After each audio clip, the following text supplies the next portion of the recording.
પ્રભુ ઈસુ ખ્રિસ્તના નામમાં આપ સર્વને પ્રેમી સલામ. ફરીને એકવાર ગીતશાસ્ત્ર 73ને આધાર રાખીને આપણે પૃથ્વી પરના જીવનની સમૃદ્ધિ વિશે પ્રભુનું વચન આપણને ઘણી બધી રીતે ઈશ્વરની ઈચ્છા મુજબ સલાહ, સૂચન, આજ્ઞા, ચેતવણી, ઠપકો, ઉત્તેજન આપીને માર્ગદર્શન આપ્યું છે. તે આપણે શીખ્યા છે કે જેથી આપણે શૈતાની કુયુક્તિનો ભોગ બનીને આ પૃથ્વી પરના જીવનમાં છેતરાયેલું જીવન ના જીવીએ, કે જેથી આપણે અનંતકાળિક આશીર્વાદિત જીવન ગુમાવી બેસીએ. પ્રભુએ પોતાના શિષ્યોને શીખવેલી પ્રાર્થનામાં આપણે બોલીએ છીએ કે આજના દિવસની રોટલી આજ અમને આપો, અને ભૂંડાથી અને ભૂંડાઈથી અમારો છૂટકો કરો.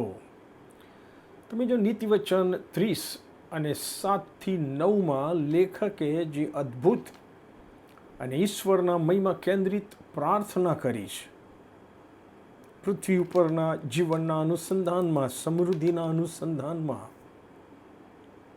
તે પ્રાર્થના આજે આપણી જે વિચારસરણી અને આપણી રોજની જે પ્રાર્થના છે તે સંબંધી આત્મપરીક્ષા કરવા માટે ખૂબ મોટો પડકાર આપી જાય છે. ઉપરાંત લોભ, લાલચ, દુનિયાવી અને લોભામણા આકર્ષણોથી બચવા માટે આ પ્રાર્થના આપણને ખૂબ મદદરૂપ બની શકે છે. કેવી જબરજસ્ત પ્રાર્થના એ પ્રભુના સેવકે કરી છે. એ કહે છે, હે પ્રભુ, મેં તમારી પાસેથી 2 વરદાન માગ્યા છે, અને મારા મૃત્યુ પહેલાં મને તેની ના ન પાડતા.